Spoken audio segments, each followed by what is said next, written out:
وخير الحديث كتاب الله وخير الهدي هدي محمد صلى الله عليه وسلم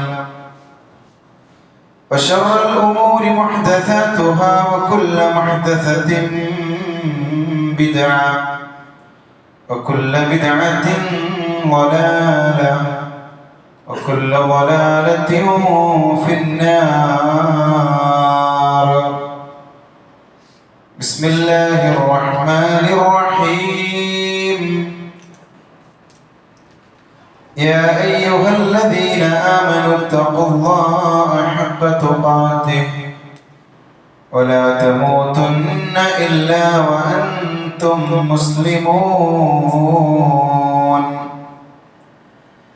يا أيها الناس اتقوا ربكم الذي خلقكم من نفس واحدة وخلق منها زوجها وبث منهما رجالا كثيرا ونساء واتقوا الله الذي تساءلون به والأرحام إن الله كان عليكم رقيبا. يا أيها الذين آمنوا اتقوا الله وقولوا قولا سديدا يصلح لكم أعمالكم ويغفر لكم ذنوبكم ومن يطع الله ورسوله فقد فاز فوزا عظيما.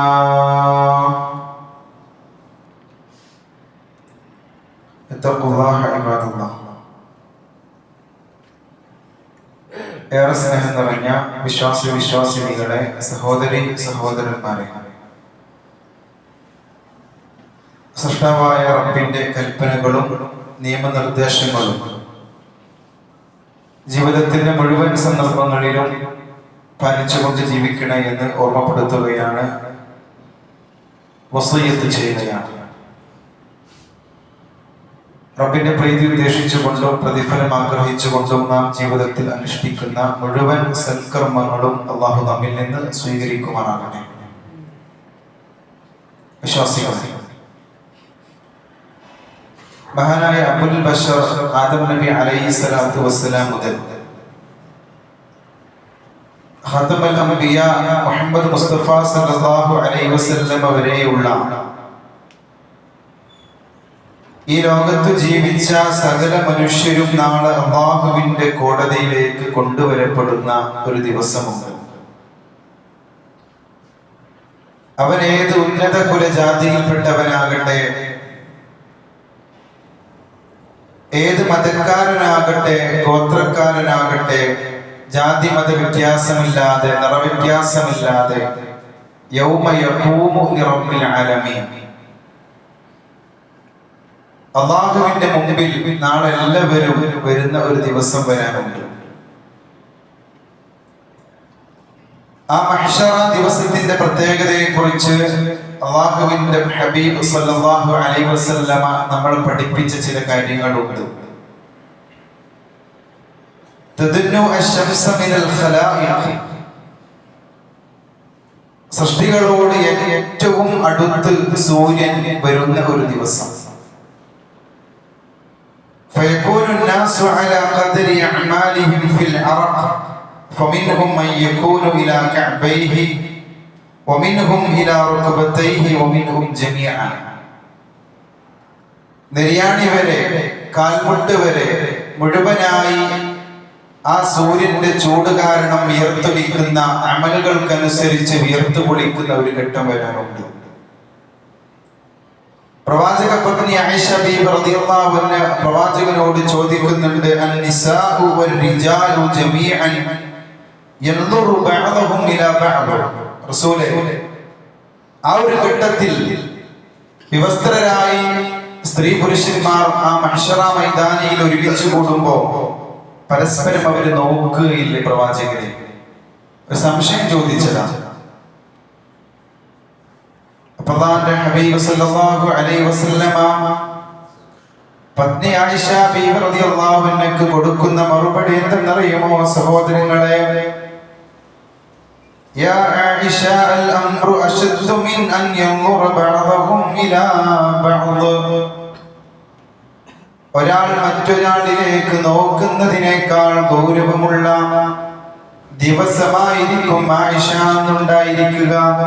നഗ്നരായി ഒരാൾ നമ്മുടെ അടുത്തുണ്ടെങ്കിൽ അത് നോക്കി രസിക്കുന്ന ആളുകൾ ഉണ്ടാവും. തന്റെ തൊട്ടടുത്തിരിക്കുന്നത് വിവസ്ത്രനായ ഒരാളാണെങ്കിൽ പോലും അതിലേക്ക് പോലും നോക്കാത്ത ഒരു അവസ്ഥ എന്ന് പറയുമ്പോ അവന്റെ ചിന്ത വേറെയായിരിക്കും. സൂര്യൻ കത്തിച്ചൊലിച്ചു നിൽക്കുന്ന ഒരു സമയം, അമലുകൾക്കനുസരിച്ച് വിയർപ്പിനാൽ മുങ്ങിക്കുളിക്കുന്ന ഒരു സമയം, ആ സമയത്ത് പ്രവാചകൻ സല്ലല്ലാഹു അലൈഹി വസല്ലമ ഇതൊക്കെ നമുക്ക് അഭിമുഖീകരിക്കാനുള്ളതാണെന്നുള്ള ഓർമ്മ വേണം. ആ സന്ദർഭത്തിൽ രക്ഷപ്പെടുന്ന 7 വിഭാഗങ്ങളെ കുറിച്ച് അല്ലാഹുവിന്റെ പ്രവാചകൻ സല്ലല്ലാഹു അലൈഹി വസല്ലമ നമ്മെ പഠിപ്പിക്കുന്നുണ്ട്. സബഅത്തുൻ യുദില്ലുഹുമുല്ലാഹു ഫീ ദില്ലിഹി യൗമ ലാ ദില്ലുൻ ഇല്ലാ ദില്ലുഹു. അല്ലാഹുവിന്റെ തണലല്ലാത്ത മറ്റൊരു തണലുമില്ലാത്ത ഒരു ദിവസം അല്ലാഹു അവന്റെ അർശിന്റെ തണൽ നൽകി അനുഗ്രഹിക്കുന്ന 7 വിഭാഗങ്ങളുണ്ട്. ആ 7 വിഭാഗങ്ങളെ പ്രവാചകൻ പ്രത്യേകമായി എണ്ണി പറഞ്ഞിട്ടുണ്ട്. നമുക്കറിയാമെങ്കിലും അതിലൊന്ന് ഉൾപ്പെടാൻ നമ്മൾ ശ്രമിക്കണം. അന്ന് ആ തണൽ എനിക്ക് കിട്ടിയാൽ മതിയായിരുന്നു എന്ന ചിന്തയായിരിക്കും. അതാണ് നേരത്തെ പറഞ്ഞത്, ഔറത്തിലേക്ക് നോക്കൂല. നമ്മൾ ദൂരെ യാത്ര ചെയ്യാൻ, നടന്നു പോവുക, ആ സമയത്ത് ഒരു മരത്തണൽ നോക്കി നമ്മൾ വിശ്രമിക്കാൻ വേണ്ടി ആഗ്രഹിക്കും. കഠിന ചൂടാണെങ്കിൽ എന്തിനാണ് നമ്മൾ വിശ്രമിക്കുന്നത്? അതിൽ നിന്ന് രക്ഷപ്പെടാൻ, ആ ചൂടിൽ നിന്ന് രക്ഷപ്പെടാൻ. എന്നാൽ എല്ലാവരും മഹ്ശറ മൈതാനിയിൽ അങ്ങനെ വിയർത്തു കുളിക്കുമ്പോ അള്ളാഹുവിന്റെ സിംഹാസനത്തിന്റെ തണൽ അള്ളാഹു നൽകി അനുഗ്രഹിക്കുന്ന ആളുകൾ ഇവരായിരിക്കും. അതിൽ നമ്മൾ നമ്മുടെ കുടുംബം ഉൾപ്പെടണം. അതിലൊന്നാമതായി പഠിപ്പിക്കുന്നത് ഇമാമുൻ ആദിലുൻ, നീതിമാനായ മനുഷ്യൻ, ഒരു ഇമാമ, ഭരണാധികാരി. അഹ്ലുൽ ജന്നത്തി സലാസുൻ, സ്വർഗ്ഗത്തിന്റെ അവകാശികൾ 3 വിഭാഗം ആളുകളാണെന്ന് പ്രവാചകൻ എണ്ണിപ്പറഞ്ഞതിൽ ഒരു വിഭാഗം സുൽത്താനും മുഖ്സിത്, നീതിയോടുകൂടി വർത്തിക്കുന്ന ഭരണാധികാരിയാണ് അവിടെ രക്ഷപ്പെടുന്നത്. ഭരണാധികാരി എന്ന് പറയുമ്പോ നമ്മുടെ വീട്ടിലെ ഭരണാധികാരി നമ്മളാണ്. ഒരു പള്ളിക്ക് ഒരു ഭരണാധികാരിയുണ്ട്, ഒരു രാജ്യത്തിന് ഒരു ഭരണാധികാരിയുണ്ട്. ഏത് ചുമതലയാണോ റബ്ബ് നമ്മളെ ഏൽപ്പിച്ചിട്ടുള്ളത് അവിടെ നീതി പാലിക്കാൻ നമ്മളെ കൊണ്ട് സാധ്യമാകണം. ഖുർആനിൽ ഒരു ആയത്തുണ്ട്, എന്താണെന്നറിയോ? അല്ലേ വിശ്വാസികളെ, കൂനൂ ഖവ്വാമീന ബിൽ ഖിസ്തി ശുഹദാഅ ലില്ലാഹ്, നിങ്ങൾ നീതിക്ക് വേണ്ടി നിലകൊള്ളുന്ന ആളുകളാകണം, അല്ലാഹുവിന്റെ സാക്ഷികളാകണം നിങ്ങൾ. എന്നിട്ട് പറയുന്നുണ്ട്, വലൗ അലാ അൻഫുസികും അബിൽ വാലിദൈനി വൽ അഖ്റബീൻ, ആ തെറ്റ് നിങ്ങളുടെ സ്വന്തത്തിനെതിരാണെങ്കിലും മാതാപിതാക്കൾക്കെതിരാണെങ്കിലും ബന്ധുമിത്രാദികൾക്കെതിരാണെങ്കിലും അവിടെ നീതി പാലിക്കാൻ നിങ്ങളെ കൊണ്ട് സാധ്യമാകണം. ഇന്ന് കൊലക്കുറ്റത്തിനും ബലാത്സംഗ കുറ്റത്തിനൊക്കെ വധശിക്ഷ കിട്ടേണ്ടതല്ലെങ്കിൽ ശിക്ഷകൾ അനുഭവിക്കേണ്ട ആളുകളൊക്കെ ഇന്ന് രക്ഷപ്പെട്ട് നടക്കുക. സ്വന്തം പാർട്ടിയിലുള്ള ആളാണെങ്കിൽ, സ്വന്തം സംഘടനയിലുള്ള ആളാണെങ്കിൽ അവരെ എങ്ങനെയെങ്കിലും ആ ശിക്ഷയിൽ നിന്ന് മോചിപ്പിക്കണം, അവനെ രക്ഷപ്പെടുത്തണം. അവിടെ ഒന്നും നീതി പാലിക്കുന്നില്ല. എന്നാൽ നീതിയുടെ ഒരു ലോകം വരാനുണ്ട്. നമ്മുടെ സ്വന്തം വീട്ടിലാണെങ്കിൽ പോലും, കുടുംബക്കാരാണെങ്കിൽ പോലും, നാട്ടുകാരാണെങ്കിൽ പോലും നമ്മൾ പ്രത്യേകം മനസ്സിലാക്കേണ്ടത്, ആര് തിന്മ ചെയ്തുവോ അത് തിന്മയാണെങ്കിൽ അതിനെതിരെ സംസാരിക്കാൻ നമ്മുടെ നാവ് ഉയരണം. അതാണ് നീതിമാൻ എന്ന് പറയുന്നത്. അങ്ങനെയുള്ളവർക്ക് അർശിന്റെ തണൽ നൽകി അനുഗ്രഹിക്കും.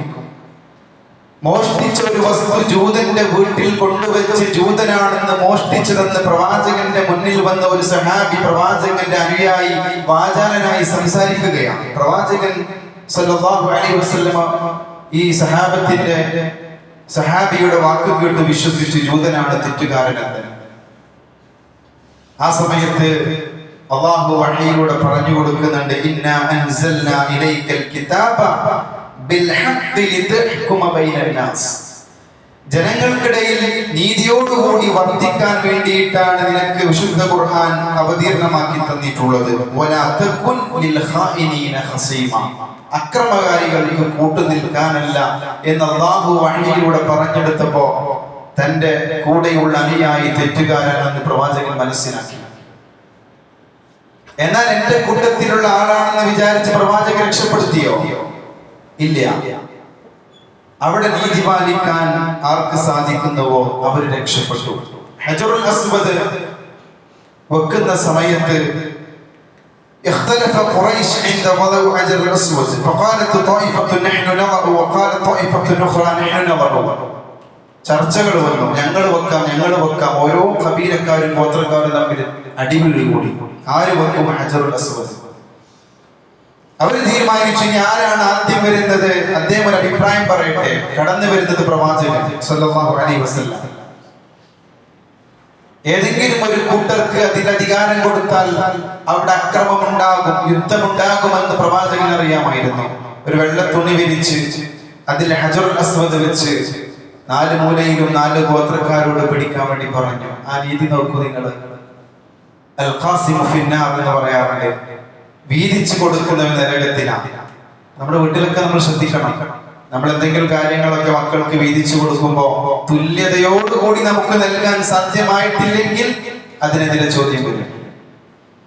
ഭക്ഷണ കാര്യങ്ങൾ നമ്മുടെ മക്കൾക്ക് കൊടുക്കുകയാണെങ്കിലും സ്വത്തിന്റെ കാര്യമാണെങ്കിലും എന്താണെങ്കിലും അവിടെ നീതി പാലിക്കാൻ നമുക്ക് സാധ്യമാകുന്നുണ്ടോ അവനായിരിക്കും ഹർഷിന്റെ തണൽ നൽകി അല്ലാഹു അനുഗ്രഹിക്കുന്ന ആദ്യ വിഭാഗം.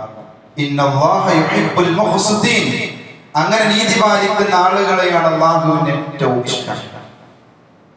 ഇനി സഹോദരങ്ങളെ, രണ്ടാമതായി ഹബീബനാ റസൂലുള്ളാഹി സ്വല്ലല്ലാഹു അലൈഹി വസല്ലം സ്വഹാബത്തിനെ പഠിപ്പിക്കുന്നു, അല്ലാഹുവിന്റെ അർശിന്റെ തണൽ അല്ലാഹു നൽകി അനുഗ്രഹിക്കുന്ന രണ്ടാമത്തെ വിഭാഗം എന്ന് പറയുന്നത് വശാബുൻ നശഅ ഫീ ഇബാദത്തില്ലാഹ്, അല്ലാഹുവിനെ ആരാധിച്ചു നടന്ന ഒരു യുവാവാണ്. സഹോദരങ്ങളെ, യുവത്വ കാലഘട്ടം എന്ന് പറയുന്നത് അല്ലാഹു നമ്മളോട് ചോദ്യം ചെയ്യപ്പെടുന്ന ഒരു സമയമാണ്. വഅൻ ശബാബിഹി ഫീമാ അബ്ലാഹു, തന്റെ യുവത്വത്തെ കുറിച്ച് അല്ലാഹു നാളെ അവനോട് ചോദിക്കുന്നതാണ്. ആ യുവത്വം നീ എന്തിനാണ് വിനിയോഗിച്ചത്, എന്തിനാണ് ചെലവഴിച്ചത് എന്ന കൃത്യമായ മറുപടി പറയാതെ അവന്റെ കാൽപാദം മുന്നോട്ടെടുക്കാൻ സാധ്യമാകുകയില്ല. യുവത്വ കാലഘട്ടത്തിൽ ഒരു അടിമ ചെയ്യുന്ന പ്രവർത്തനമാണ് അല്ലാഹുവിന് ഏറ്റവും ഇഷ്ടമെന്ന് പറയുന്നത്. എന്നാൽ ഇപ്പോഴത്തെ യുവതലമുറ എന്താ? ലഹരിയിലും മദ്യത്തിലും അധാർമിക പ്രവർത്തനങ്ങളിലും അരാജകത്വങ്ങളിലും ഒക്കെ മുഴുകി നടക്കുക. ഇന്നലെ വരെ നമ്മൾ കണ്ടില്ലേ, അച്ചാർ കുപ്പിയിൽ MDMA കടത്തി കൊണ്ടുപോകാൻ പിടിക്കപ്പെട്ടു. തന്റെ ഷൂസിൽ ഒളിപ്പിച്ച് MDMA കടത്തി കൊണ്ടുപോകുമ്പോൾ മിനിഞ്ഞാന്ന് പിടിക്കപ്പെട്ടു. ഞങ്ങളുടെ അടുത്ത പ്രദേശമായ പൊരുന്നൂന്ന്. ഇതൊക്കെ ചെയ്യുന്നതാരെ? യുവാക്കളാണ്, യുവതികളുണ്ട്. അല്ലാഹുവിനെ ഇബാദത്ത് ചെയ്യേണ്ട, അല്ലാഹു ഏറ്റവും ഇഷ്ടപ്പെടുന്ന ഒരു സമയമാണ് യുവത്വം എന്ന് പറയുന്നത്. ആ യുവതിയുവാക്കൾ ഇന്ന് എവിടെയാണ്? ആ തണൽ അല്ലാഹ് വിഭാഗത്തിൽ നൽകണമെന്നുണ്ടെങ്കിൽ കുറച്ച് പണിയുണ്ട് ആ സമയത്ത് ഇബാദത്ത് ചെയ്യാൻ. നമ്മളിൽ പല ആളുകളും ഹജ്ജ് ഉംറയൊക്കെ മാറ്റി വെക്കുന്നത് 60ലേക്കും 70ലേക്കും വയസ്സാകുമ്പോഴാണ്. യുവത്വ സമയത്ത് നിർവഹിക്കണം നമ്മൾ എല്ലാ ഇബാദത്തും അങ്ങനെയാണ്. ഇനി മൂന്നാമത്തേത് വറജുലുൻ ഖൽബുഹു മുഅല്ലഖുൻ ബിൽ മസാജിദ്, തന്റെ ഹൃദയത്തെ പള്ളിയുമായി ബന്ധിപ്പിച്ചവൻ അവൻ അല്ലാഹു അർശിന്റെ തണൽ നൽകി അനുഗ്രഹിക്കും. ഇത് നേരെ ഓപ്പോസിറ്റ് ആണ്. ഖൽബുഹു മുഅല്ലഖുൻ ബിസ്സൂഖ്, അങ്ങാടിയുമായി ഹൃദയത്തെ ബന്ധപ്പെടുത്തിയ ആളുകളാണ്. ഏത് സമയവും അങ്ങാടിയിൽ, ക്ലബില്, മറ്റുള്ള സ്ഥലങ്ങളിൽ. പക്ഷേ പള്ളിയുമായി ഒരു ബന്ധം, ആത്മബന്ധം പുലർത്താത്ത ആളുകളുണ്ട്. അല്ലാഹുവിന് ഏറ്റവും കോപമുള്ള സ്ഥലം അങ്ങാടിയാണെങ്കിൽ അഹബ്ബുൽ ബിലാദി മസാജിദുഹാ, ഏറ്റവും ഇഷ്ടപ്പെട്ട സ്ഥലം അത് പള്ളിയാണ്. അവിടുത്തെ മസ്ഊലിയത്ത്, ഉത്തരവാദിത്തങ്ങളെ ഏൽക്കുക, നമസ്കാരത്തിന് കാത്തിരിക്കുക, നമസ്കാരത്തിന് ജമാഅത്തിന് പങ്കെടുക്കുക, വിശുദ്ധ ഖുർആൻ പാരായണം ചെയ്യുക, ദിക്റിലും ദുആയിലുമായി കഴിയുക. അങ്ങനെ തന്റെ ഹൃദയത്തെ പള്ളിയുമായി ഒരു മനുഷ്യൻ കെട്ടിയിട്ടാൽ, പള്ളിയുമായി ബന്ധം സ്ഥാപിച്ചാൽ, അല്ലാഹു സുബ്ഹാനഹു വ തആല ആ സമയത്ത് അവന്റെ അർശിന്റെ തണൽ അവർക്ക് നൽകി അനുഗ്രഹിക്കും. അതാണ് മൂന്നാമത്തെ വിഭാഗം. ഇനി അല്ലാഹുവിന്റെ ഹബീബ് സഹാബത്തിനെ പഠിപ്പിക്കുന്നത് ورجلان تحابا في الله واجتمعا عليه وتفرقا عليه. നാലാമതായി പഠിപ്പിക്കുന്നത് രണ്ടാളുകളെ കുറിച്ചാണ്. അവരുടെ പ്രത്യേകത എന്ന് പറയുന്നത് തഹബ്ബാ ഫില്ലാഹ്, അല്ലാഹുവിന്റെ മാർഗ്ഗത്തിൽ ഇഷ്ടപ്പെട്ട രണ്ട് വ്യക്തികളാണ്. വജ്തമഅ അലൈഹി, അല്ലാഹുവിനെ കുറിച്ച് സംസാരിക്കാൻ അവർ ഒത്തൊരുമിച്ചിരിക്കുന്നു. ഈ വിഭാഗങ്ങൾക്കും അവന്റെ അർശിന്റെ തണൽ നൽകി അല്ലാഹു സുബ്ഹാനഹു വ തആല അനുഗ്രഹിക്കും. ഇന്ന് അല്ലാഹുവിന്റെ മാർഗ്ഗത്തിൽ ആർക്കൊക്കെ കൂട്ടുകെട്ടുണ്ട്? അല്ലാഹു സുബ്ഹാനഹു വ തആലയുടെ മതം പ്രചരിപ്പിക്കാൻ ദഅവത്തിന്റെ മേഖലയിൽ എനിക്ക് പറയാൻ ഒരു സുഹൃത്തുണ്ടാവും. പ്രത്യേകം പ്രവാചകൻ സല്ലല്ലാഹു അലൈഹി വസല്ലം പറഞ്ഞിട്ടുണ്ട്, അൽ മർഉ അലാ ദീനി ഖലീലിഹി, ഒരാൾ തന്റെ കൂട്ടുകാരന്റെ മതത്തിലായിരിക്കും. തന്റെ കൂട്ടുകാരൻ ലഹരി ഉപയോഗിക്കുന്നവനാണെങ്കിൽ അവനും ലഹരി ഉപയോഗിക്കും. തന്റെ കൂട്ടുകാരൻ കള്ള് കുടിക്കുന്നവനാണെങ്കിൽ, വ്യഭിചരിക്കുന്നവനാണെങ്കിൽ, മോഷ്ടിക്കുന്നവനാണെങ്കിൽ അൽമർഉ അലാ ദീനി ഖലീലിഹി, അവനും അതേ കാര്യം ഫോളോ ചെയ്യും. പക്ഷേ തന്റെ കൂട്ടുകാരൻ 5 വക്ത് നമസ്കരിക്കുന്നവനാണെങ്കിൽ അവനും നമസ്കരിക്കുന്നവനാകും. എന്നിട്ട് പറഞ്ഞു, ആരുമായിട്ടാണ് നിങ്ങൾ കൂട്ടുകൂടുന്നത് അത് നിങ്ങൾ പ്രത്യേകം നിങ്ങൾ ശ്രദ്ധിക്കണം. അത് നമ്മുടെ കാര്യമാണെങ്കിലും മക്കളുടെ കാര്യമാണെങ്കിലും. അല്ലാഹു സുബ്ഹാനഹു വ തആല വിശുദ്ധ ഖുർആനിലൂടെ പറയുന്നുണ്ട്, അൽ അഖില്ലാഹു യൗമഇദിൻ ബഅദുഹും ലിബഅദിൻ അദുവൻ ഇല്ലൽ മുത്തഖീൻ. സഹോദരങ്ങൾ പരസ്പരം അങ്ങോട്ടും ഇങ്ങോട്ടും ശത്രുക്കളാകും. യാ വൈലതാ ലൈതനീ ലം അത്തഖിദ് ഫുലാനൻ ഖലീലാ, ഇന്ന വ്യക്തിയെ ഞാൻ കൂട്ടുകാരനായി സ്വീകരിച്ചില്ലായിരുന്നുവെങ്കിൽ എത്ര നന്നായിരുന്നേനെ എന്ന് ഒരാൾ വിരല് കടിച്ചുകൊണ്ട് പറയുന്ന പറഞ്ഞത്. എവിടുന്നറിയോ? അവിടുന്ന്. അവന്റെ കൂടെ കൂട്ടുകൂടിയത് കൊണ്ടാണ് ഞാൻ നരകത്തിലേക്ക് വന്നത്. അവന്റെ കൂടെ കൂട്ടുകൂടിയത് കൊണ്ടാണ് ഞാൻ ഇന്ന തിന്മകൾ ചെയ്തിരുന്നത്. ആ കൂട്ടെനിക്കില്ലായിരുന്നുവെങ്കിൽ എത്ര നന്നായിരുന്നേനെ എന്ന് ഒരാൾ വിരല് കടിച്ചുകൊണ്ട് പറയുന്ന നാളെ. എന്നാൽ നമുക്ക് നല്ല ഒരു സുഹൃത്തുണ്ടെന്ന് പറയണ്ടോ? എങ്ങനെ? അല്ലാഹുവിന്റെ മാർഗത്തിൽ ഇഷ്ടപ്പെടുന്ന, അല്ലാഹുവിന്റെ ദീന് പ്രചരിപ്പിക്കാൻ നമ്മളെ സഹായിക്കുന്ന നല്ല ഒരു ഫ്രണ്ട്, നല്ലൊരു കൂട്ടുകാരൻ നമുക്കുണ്ടെങ്കിൽ അവർക്ക് അല്ലാഹു സുബ്ഹാനഹു വ തആല അവന്റെ അർശിന്റെ തണൽ നൽകി അനുഗ്രഹിക്കും. 4 വിഭാഗങ്ങളായി. അഞ്ചാമതായി പ്രവാചകൻ സല്ലല്ലാഹു അലൈഹി വസല്ലം പഠിപ്പിക്കുന്നു, വറജുലുൻ ദഅതഹു ഇംറഅത്തുൻ ദാത മൻസിബിൻ വജമാലിൻ ഫഖാല ഇന്നി അഖാഫുല്ലാഹ്. സ്വത്തും തറവാടിത്തവുമുള്ള ഒരു പെണ്ണ് വിളിക്കുമ്പോൾ ഇന്നി അഖാഫുല്ലാഹ്, ഞാൻ അല്ലാഹുവിനെ ഭയപ്പെടുന്നു എന്ന് പറഞ്ഞുകൊണ്ട് ആ തിന്മയിൽ നിന്ന് മാറി നിൽക്കാൻ ആർക്കൊക്കെ സാധ്യമാകുന്നോ അവൻ അല്ലാഹു അർശിന്റെ തണൽ നൽകി അനുഗ്രഹിക്കും. യൂസുഫ് നബി അലൈഹിസ്സലാത്തു വസ്സലാമിന്റെ കഥ നമുക്കറിയാം. കൊട്ടാരത്തിലെ പെണ്ണ് വശീകരിച്ചപ്പോ യൂസുഫ് നബി അലൈഹിസ്സലാം സമ്മതിച്ചോ? ഇന്നി അഖാഫുല്ലാഹ്, ഞാൻ അല്ലാഹുവിനെ ഭയപ്പെടുന്നു എന്ന് പറഞ്ഞുകൊണ്ട് ഓടി രക്ഷപ്പെട്ട പ്രവാചകനാണ് യൂസുഫ് നബി അലൈഹിസ്സലാം. അതുപോലെ തന്നെ ഗുഹയിൽ അകപ്പെട്ട 3 ആളുകളുടെ ചരിത്രം നമുക്കറിയാം. ആ ഗുഹാമുഖത്തിൽ നിന്ന് പാറക്കല്ല് നീങ്ങിപ്പോകാനുള്ള കാരണം അവർ തങ്ങളുടെ ജീവിതത്തിൽ ചെയ്ത സൽക്രമങ്ങൾ മുൻനിർത്തി റബ്ബിനോട് പ്രാർത്ഥിച്ചു. അത് വല്ലാത്തൊരു ഘട്ടമാണ് കേട്ടോ. നമ്മളിപ്പോ എന്തെങ്കിലും ഒരു അപകടത്തിൽപ്പെട്ടു, ഒരു ഗുഹയിലകപ്പെട്ടു, കാട്ടിലകപ്പെട്ടു, രക്ഷപ്പെടാൻ മാർഗങ്ങളില്ല, രക്ഷപ്പെടാൻ ഒരു വഴികളും ഇല്ലാത്ത സന്ദർഭമായിരുന്നു അത്. ഓരോരുത്തരും തങ്ങളുടെ ജീവിതത്തിൽ ചെയ്ത കാര്യങ്ങൾ എടുത്തു പ്രാർത്ഥിച്ചപ്പോൾ ഇങ്ങനെ കല്ല് നീങ്ങി പോവുക. വെറുതെ പറയല്ല, എന്റെ റബ്ബിനെ ഞാൻ ആത്മാർത്ഥമായി വ്യക്തമായി ഇന്ന കാര്യങ്ങൾ ചെയ്തിട്ടുണ്ടെന്ന് പറയാൻ ഓർത്തു വെക്കാൻ നമുക്ക് ഒരു അമലുണ്ടോ? അങ്ങനത്തെ ഒരു പ്രയാസത്തിൽ നിന്ന് രക്ഷപ്പെടാൻ. അതിന് മൂന്നാമത്തെ ആൾ പ്രാർത്ഥിച്ചത് എന്താണെന്നറിയോ? എൻ്റെ ഒരു കുടുംബക്കാരിയുമായി എനിക്ക് വിചാരത്തിന് അവസരം കിട്ടി. വിചാരത്തിലേക്ക് അടുത്തപ്പോ പെണ്ണ് പറഞ്ഞു, ഇത്തഖില്ലാഹ, മനുഷ്യ അല്ലാഹുവിനെ സൂക്ഷിക്കണം.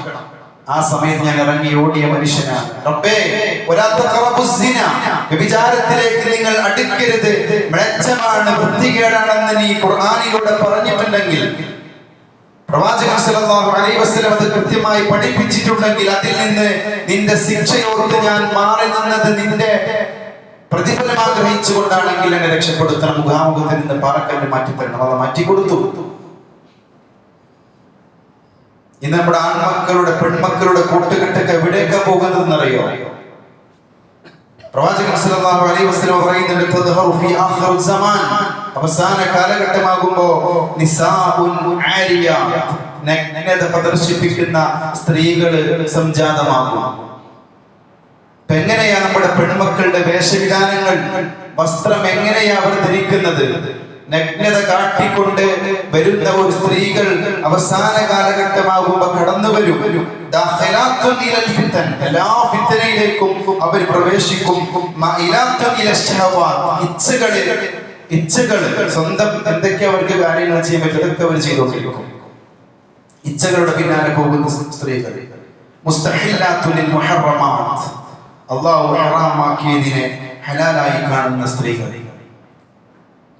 ഇങ്ങനെയുള്ള സ്ത്രീകളുടെ ഒക്കെ കണിയിൽപ്പെട്ടു പോകുന്ന ഒരുപാട് ആൺമക്കളുണ്ട്. ഇനി പുരുഷന്മാരുടെ കണിയിൽപ്പെട്ടു പോകുന്ന പെൺമക്കളുണ്ട്. ഇതിൽ നിന്നൊക്കെ ആർക്കൊക്കെ രക്ഷപ്പെടാൻ സാധ്യമാകുന്നുവോ അവർക്ക് അല്ലാഹു സുബ്ഹാനഹു വ തആല അർശിന്റെ തണലിൽ അനുഗ്രഹിക്കും. അല്ലാഹു വിഭാഗങ്ങളിലൊക്കെ നമ്മെ ഉൾപ്പെടുത്തി അനുഗ്രഹിക്കുമാറാകട്ടെ. അല്ലാഹുവിന്റെ അർശിന്റെ തണൽ അല്ലാഹു നൽകി അനുഗ്രഹിക്കുന്ന 7 വിഭാഗങ്ങളിൽ 5 വിഭാഗങ്ങളെ കുറിച്ച് നമ്മൾ മനസ്സിലാക്കി. ആറാമതായി റസൂൽ സല്ലല്ലാഹു അലൈഹി വസല്ലം പഠിപ്പിക്കുന്നത്, വറജുലുൻ തസദ്ദഖ ബിസദഖത്തിൻ ഫഖഫാഹ ഹത്താ ലാ തഅലമ ശിമാലുഹു വമാ തുൻഫിഖു ബിയമീനിഹി. സദഖ നിർവഹിക്കുന്ന ഒരു വ്യക്തിയാണ്, ധാരാളമായി സദഖ നിർവഹിക്കുന്ന വ്യക്തി. പക്ഷെ ആ സദഖ നിർവഹിക്കുന്നതിന്റെ പ്രത്യേകത എന്താണെന്നറിയോ? വലത് കൈ കൊണ്ട് കൊടുക്കുന്നത് ഇടത് കൈ അറിയൂല. ഗോപ്യമായി കൊണ്ട് ആ ദാനധർമ്മം നിർവഹിക്കുന്ന ആളുകൾ. ഇന്ന് ഞാനൊരു ധനാഢ്യനാണെന്ന് അറിയിക്കാൻ ആളുകളെ കേൾപ്പിച്ചുകൊണ്ടും ആളുകളെ കാണിച്ചുകൊണ്ടൊക്കെ മറ്റൊരാൾ മുഖേന അറിയിപ്പിച്ചുകൊണ്ടൊക്കെ ദാനധർമ്മം ചെയ്യുന്ന ആളുകളുണ്ട്. ഇത് പള്ളിയാകട്ടെ, മദ്രസ ആകട്ടെ, മറ്റേത് സംരംഭങ്ങളാകട്ടെ, അതിനൊന്നും നമുക്ക് പ്രതിഫലം കിട്ടൂല. അങ്ങനെ റിയാവോടുകൂടി ആളുകൾ കാണണമെന്ന ലക്ഷ്യത്തോടു കൂടി ഒരാൾ സ്വതന്ത്ര നിർവഹിച്ചാൽ അവൻ നരകത്തിലാണ്. കർമ്മം സ്വീകരിക്കൂല. അതുകൊണ്ട് നമ്മൾ സ്വതന്ത്ര നിർവഹിക്കുമ്പോ ആരും അറിയാതെ നമ്മൾ നിർവഹിക്കുക. പ്രവാചകൻ പറഞ്ഞു, നിങ്ങൾ സ്വതന്ത്ര നിർവഹിച്ചാൽ നിങ്ങളുടെ ധനത്തെ കുറക്കൂല. ആ ചെയ്യുന്ന സമയത്ത് പോക്കറ്റിൽ നിന്ന് 50, 100 അതല്ലെങ്കിൽ 1000, 10,000 ലക്ഷങ്ങളൊക്കെ പോകുന്നത് അപ്പോൾ കുറവായിരിക്കും. പക്ഷേ നിങ്ങളുടെ സ്വത്തിന് ഇങ്ങനെ റബ്ബ് വർദ്ധനവ് നൽകും. വർദ്ധിക്കാൻ, അധികരിക്കുക. അത് നിർവഹിക്കുന്നതോടുകൂടി നിങ്ങളുടെ സമ്പത്തിനെ ഇങ്ങനെ അല്ലാഹു അധികരിപ്പിച്ചു കൊണ്ടിരിക്കും. സൈനുൽ ആബിദീൻ റളിയല്ലാഹു അൻഹു, അദ്ദേഹം സമ്പന്നനായിരുന്നു, മരണപ്പെട്ടു. മയ്യത്ത് കുളിപ്പിച്ച സമയത്ത് ഇവിടെ കഴുത്തിൽ ഒരു പാട് കണ്ടു. ഇത്രയും ധനികനായ സൈനുൽ ആബിദീൻ റളിയല്ലാഹു അൻഹുവിന്റെ കഴുത്തിൽ എങ്ങനെ പാട് വന്നു? ആർക്കും മനസ്സിലായില്ല. അദ്ദേഹം മരണപ്പെട്ടതിന് ശേഷം ഒരാഴ്ചക്ക് ശേഷം നാട്ടിൽ പട്ടിണി വർദ്ധിച്ചു. ഒരാൾ പറയാം, അദ്ദേഹം ജീവിച്ചിരിക്കുന്ന സമയത്ത് രാത്രി സമയങ്ങളിൽ എല്ലാവരും ഉറങ്ങിക്കിടക്കുമ്പോൾ ഭക്ഷണ പദാർത്ഥങ്ങൾ തോളിലേറ്റി ആളുകൾക്ക് ഭക്ഷണം വിതരണം ചെയ്യാറുണ്ടായിരുന്നു. ആരും അറിയാത്ത രാത്രി സമയങ്ങളിൽ ആ പട്ടിണി വർദ്ധിച്ചപ്പോഴാണ് നാട്ടുകാരറിയുന്നത്. അന്ന് തോളിലേറ്റിയതിന്റെ പാടാണ് അന്ന് മയ്യത്ത് കുളിപ്പിച്ച സമയത്ത് നമ്മൾ കണ്ടത്. നമുക്ക് നിങ്ങൾ കൊടുക്കുന്നത്, വലത് കൈ കൊടുക്കുന്നത് ഇടത് കൈ അറിയാതെ നമ്മൾ ചെയ്യാം. അവർക്ക് അല്ലാഹു അർശിന്റെ തണൽ നൽകി അനുഗ്രഹിക്കും.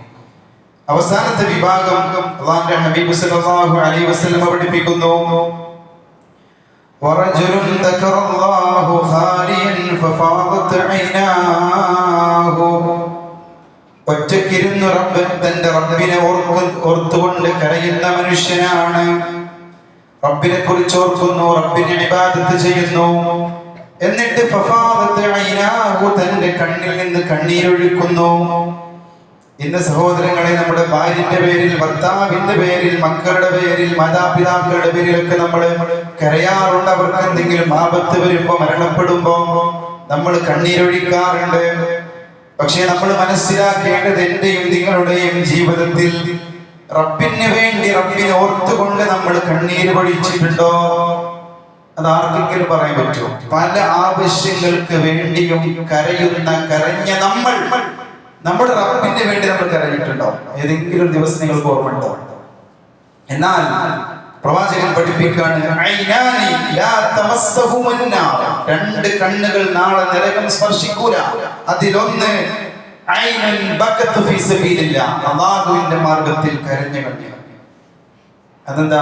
അള്ളാഹിനെ ഓർത്തുകൊണ്ട്, അള്ളാഹു എനിക്ക് നിഅമത്ത് നൽകിയിട്ടുണ്ട്, അനുഗ്രഹങ്ങൾ നൽകിയിട്ടുണ്ട്, സമ്പത്ത് നൽകിയിട്ടുണ്ട്, ജോലി നൽകിയിട്ടുണ്ട്, ഒരുപാട് അനുഗ്രഹങ്ങൾ. എണ്ണിത്തീരാത്ത അനുഗ്രഹങ്ങൾ. കരഞ്ഞിട്ടുണ്ടോ? അള്ളാഹുവിന് ശുക്ർ ചെയ്യാറുണ്ടോ? മറ്റൊരു ഹദീസിൽ കാണാം, ഒരു മനുഷ്യൻ നരകത്തിൽ പ്രവേശിക്കുകയില്ല, അള്ളാഹുവിനെ ഓർത്ത് കരഞ്ഞൊരു മനുഷ്യൻ. എങ്ങനെയെന്നറിയാം? കറന്നെടുത്ത പാൽ അകിടിലേക്ക് തിരിച്ചു പോകുന്നത് വരെ. പാല് കറന്നെടുത്തു കഴിഞ്ഞാൽ അത് വീണ്ടും അകിടിലേക്ക് നമുക്ക് തിരിച്ചൊഴിക്കാൻ കഴിയൂല. അതിനർത്ഥം എന്താ? ഒരിക്കലും നരകത്തിലേക്ക് പ്രവേശിക്കൂല. അള്ളാഹുവിനെ ഓർക്കണം. ഒറ്റക്കിരുന്ന് തന്റെ റബ്ബ് തനിക്ക് നൽകിയ അനുഗ്രഹങ്ങളെ കുറിച്ച് ഓർത്തൊക്കെ ഒറ്റക്കിരുന്ന് കണ്ണീർ പൊഴിച്ച മനുഷ്യൻ. ഈ 7 വിഭാഗങ്ങളുടെ പ്രത്യേകത എന്നറിയോ? നേരത്തെ പറഞ്ഞ പോലെ മറ്റൊരു തണലുമില്ലാത്ത സൂര്യൻ തൊട്ടു താഴെ നിന്ന് കത്തിച്ചൊലിക്കുമ്പോ ഓരോ ആളുകളുടെ പ്രവർത്തനങ്ങൾക്കനുസരിച്ച് നിര്യാണി വരെ, മുട്ടുവരെ മുഴുവനായി ഉയർത്തു പൊളിക്കുമ്പോ ആ ചൂട് താങ്ങാൻ കഴിയാതെ ആ ഒരു അവസ്ഥ ആലോചിച്ച് നോക്കൂ.